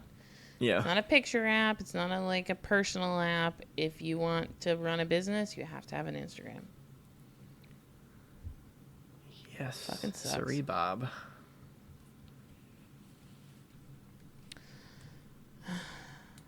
What else would you rely, or what would you, what do you do a little bit of that you would have to ramp up as well? Like, maybe, I'm trying to think of what would replace it. Like, would your website be any different? I think I'd probably have Etsy. Yeah. Instead of a website. Do you think Etsy is more saturated, less saturated because of social media? I would say more. But it's more saturated because of social media, because it gets people to say, like, hey, I want to have an Etsy because I got social and I got to pair it with some seller's platform. Right. Well, yeah, you said there'd be less sellers, right? Less potters. Yeah, there'd be less potters.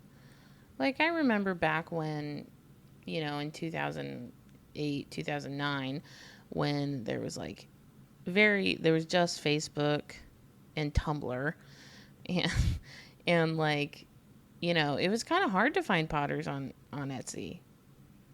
I think I started finding more pottery stuff on maybe Pinterest or something. Yeah. I remember I got a cup for somebody on Etsy in college. Oh, sweet Jesus. I just went to Etsy, and it's showing me all the things that I've searched in the last weeks researching shit. Yeah, I think I bought some pottery off Etsy too. I would say that would be that would probably also be a place to find cool work. Did you know that you can buy 10 varieties dirt pack 3-ounce samples for $23.50? Dirt pack? Yeah, you can just buy dirt on Etsy. Who knew that? Did you know also you could buy clay pot chips for $10? There's only 3 left. Oh my gosh. Who knew that you could sell bisqueware on Etsy? There was somebody that reached out to me. There's apparently bags that you put balls, clay balls into. Mm-hmm. I think it's for the pie pans or something. Yeah. Right? Is that a thing? Mm-hmm. What is that? Yeah, I mean, you could use beans too. That'd be a hell of a lot better. But yeah, it's there was to weigh some down specific the pie use crust. case. But yeah, they reached out to me and were like, "Could you do this?" And I'm like, "No." No. or like selling like a bunch of chips of clay or something, like bisque pieces of clay, but it's like I can't remember what the use case was, but it was something similar to that where you're like using it for weight. Mm-hmm. You can also Like put some bisque places in use your pebbles. planters. Yeah, that would be crazy, just to sell a bunch of bisque. I mean, that'd be pretty sweet, but it sounds like a distraction. Yeah. That's like somebody that comes across you and they're like, "You're a potter. You could do this, right?" It's like, yeah, I could, but I won't. I'd have to quit my day job. Um, so, were you looking for other potters on Etsy? What were you looking for? Well, there was this one potter that I found on Etsy in college, and it was called Off Center Clay or something like that. And I wanted to see if it was still on here. It's not, I don't think, but Yeah, I found a couple potters on Etsy and bought stuff from them, but I didn't feel as connected to them. Like, you don't know much about them. mm-hmm. I mean, maybe that's good in the sense of you're just, you know, relying only on the craft.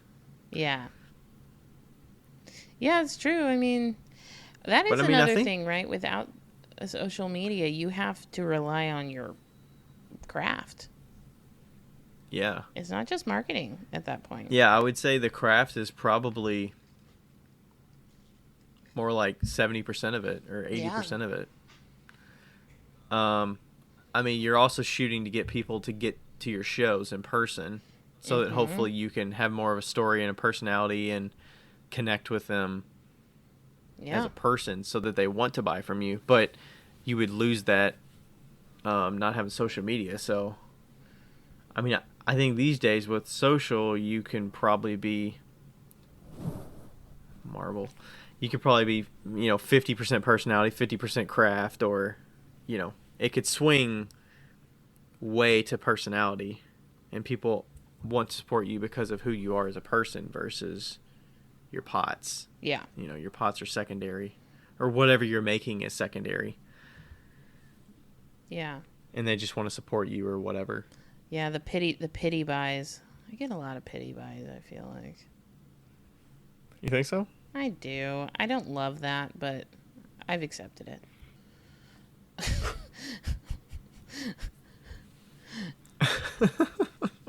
I feel like some people are just so big that it's like, I like their stuff enough that it's like, I want to own a piece of this person's stuff. Like, if Florian Gatsby had an update, like, you'd almost want to get something if you can afford it. Yeah. Because it's so exclusive, but it's also so well crafted that it's like, this has got to be a good cup. Like, it's not going to be my favorite cup. It might be. You never know. But it's going to be a good, like, it's a good, solid cup. Solid cup. It's a CUP cup. Yep. An MUG mug. Yeah. I don't know. I mean, yeah. I wonder if I think it's just drastically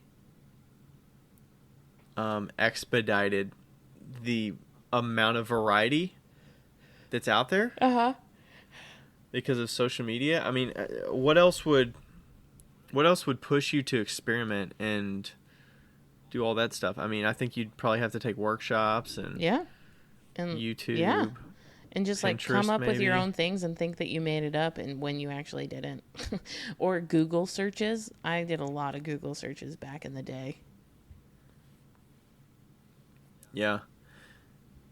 I feel like I'm sure there's some people out there that get creative and experiment without knowing what the end goal is or the final look, where they'll just like randomly do things. Yeah. And they're like, let's try this. But like, for me, I have to see somebody do something and say, I can incorporate that thing because I can see what the end result is. And maybe I want to try that in my process here that could push me a little bit outside my comfort zone. But like, not really, because I already know what it could look like. Yeah.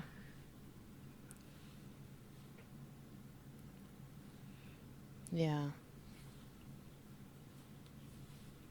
I mean, if anything, for the tools businesses and all that stuff, like those businesses have probably skyrocketed because of Oh yeah, for sure. social media. I think Like underglaze companies and tool companies and the, all the wheels. I'm sure people know what wheels people uses and kilns I mean, kilns are probably lacking a little bit. yeah, nobody's bought speedball glazes before Instagram came along. You mean underglazes? Yeah. I was like, they don't make glazes. Speedball underglazes. Hey, I mean they've used their audience correctly. I think they were a thing. They probably just, most supply places probably had Amico. But the ones in Cincinnati, one place has Amico and one place has speedball stuff. Interesting. Yeah. But they're different price points too, so it might Very be like, much so. hey, this one, we're catering to a certain audience with this price point, This and is for we humans, know enough about it. and this is for rich people. Yeah. Yeah, for sure. Or the one is more for schools where schools for sure. where there's less issues, I guess, with the product, or the schools have budget to use this much money, so it's like, hey, you're gonna get Amico because that's what we have, or whatever. Yeah. And the others maybe for like the studio potter that's looking for something affordable that they can experiment with. Absolutely. Agreed. I agree. Do we have anything else? What about like Facebook or anything? Is there anything unique to Facebook that I don't feel like there is. you would lose? Or I mean, I feel like Facebook is first and foremost more person to person than business. So I don't know. I mean, businesses have probably become more in people's like face a little more. Yeah. Yeah, I feel like it's more person and like news and like sharing of that kind of stuff. Less, hey, let's go find the business that I care about on Facebook.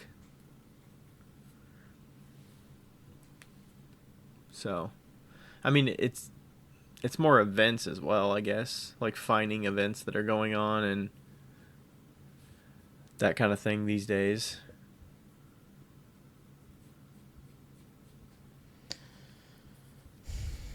Yeah, that's true. I feel like Facebook is just kind of like, I don't even know what Facebook is anymore. It's a marketplace, and Oh yeah, marketplace for sure. I'm sure Messenger gets a lot of engagement too with people that don't have phone numbers or whatever, and they just want to chat real quick. yeah.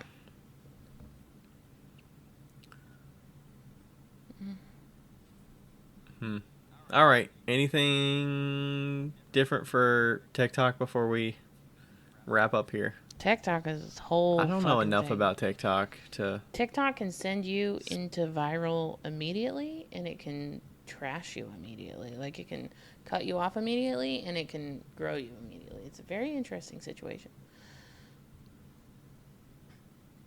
Do you think are businesses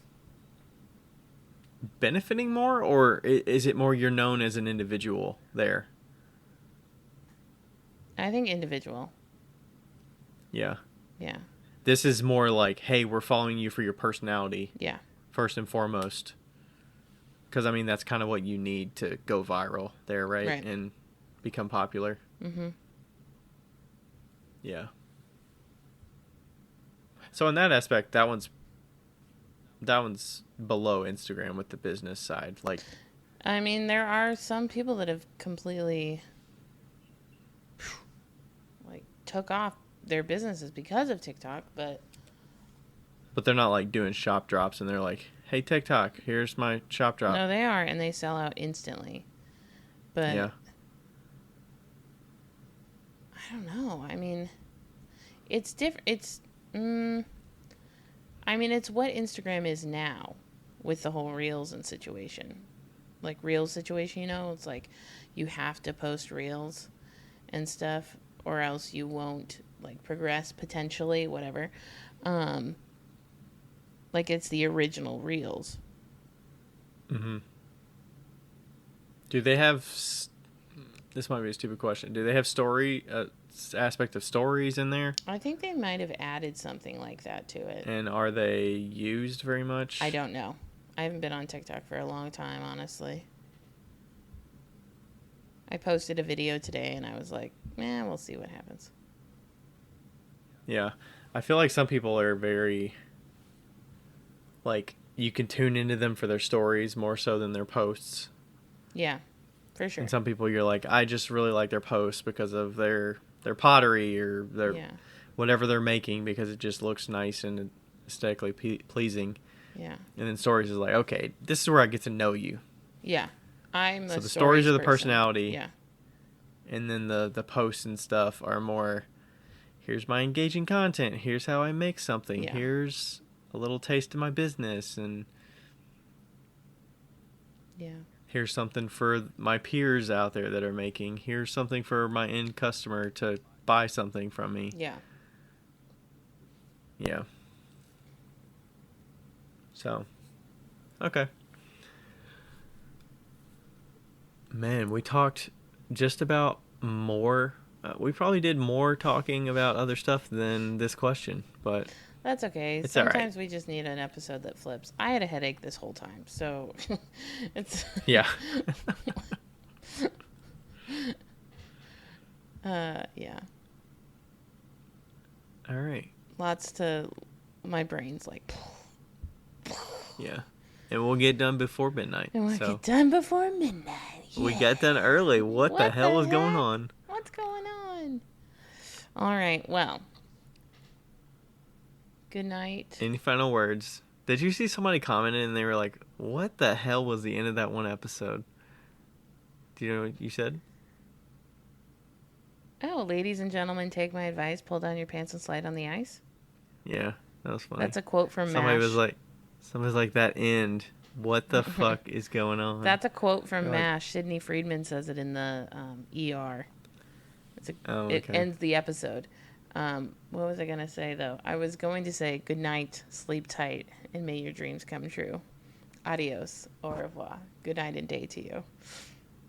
Oh, I was Do you know what that's from? Rhyme. No. That's from Lawrence Welk. Good night. From sleep what? Sleep tight, and may your dreams come true. Lawrence Welk. Adios, au revoir. Good night and day to you. And now we all meet until we all meet again. Adios, au revoir. Good night and day. All right. Sounds like a musical to me. You would hate it. It's a show. It was a show in the 60s. Okay. Just from that aspect, I'm like, I'm not going to like that. Yeah, big bands, musical theater stuff. You'd hate it. It's kind of like a... never mind. Yeah, you'd hate it. Big band is all right, but... dresses and an orchestra and all the things. Yeah. I like the... my favorite... I think this is big band. I think it is. Moonlight Serenade. Really good. And then Glenn Miller in the Mood. So good.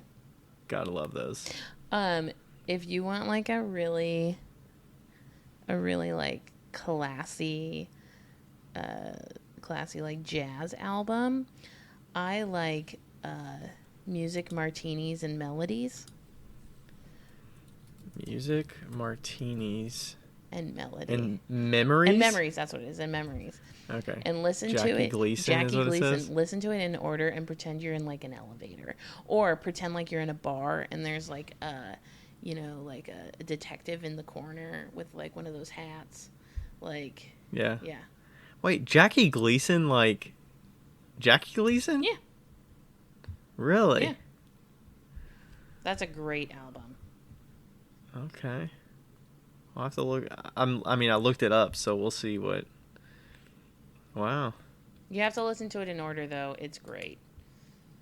I mean, okay. It's got a woman on the front in like a fine gown with like a fur. Mm-hmm. I don't know what that is. Is that like a scarf? Not a scarf, like a shawl. Is that what you call it? What's the things you just a shawl Yes. that you like hang over your shoulders and your arms? Yeah. I didn't realize he was in orchestra. Yeah. I just remember him from Smokey and the Bandit. I think that's Jackie Gleason, right? I don't know. That was an hold on. interesting movie. Jackie Gleason.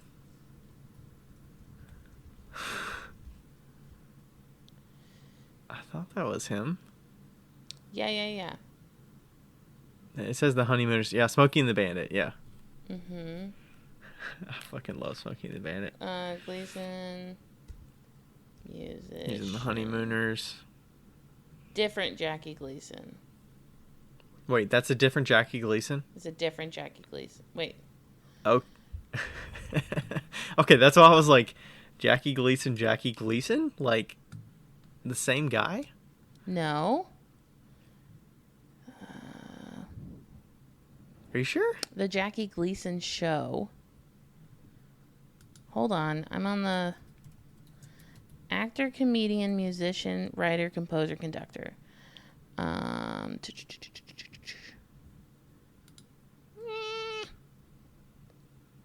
Yep, Smokey and the Bandit. Yep, same one. Yeah, it says music. Same one. Okay. Wow, we learned something new tonight. Nice. All right, I'll be listening to that. We'll see if maybe that'll put me to sleep or something. It probably will. Music, martinis, and memories. Yeah, my cousin had it on vinyl, and we listened to it in her living room once, and it was just fucking fabulous. Okay. Sweet. All right, I'll listen to that. Cool. Okay. Have a good night. All right, bye. Bye. Yo, higgity yo. It's Becca here. Hey, just so you know, thank you for listening. And also, we have... What do we have again? A Patreon. We have a Patreon that you should go, and if you want to donate to, you could donate to it. If you don't, that's cool too. But just Google Wheel Talk Podcast Patreon. Don't do the other one, because there is a Wheel Talk on Patreon, but it's not us. So make sure you get the right one. It's in the show notes. And also, leave us a review because they're fun to read. Okay, bye!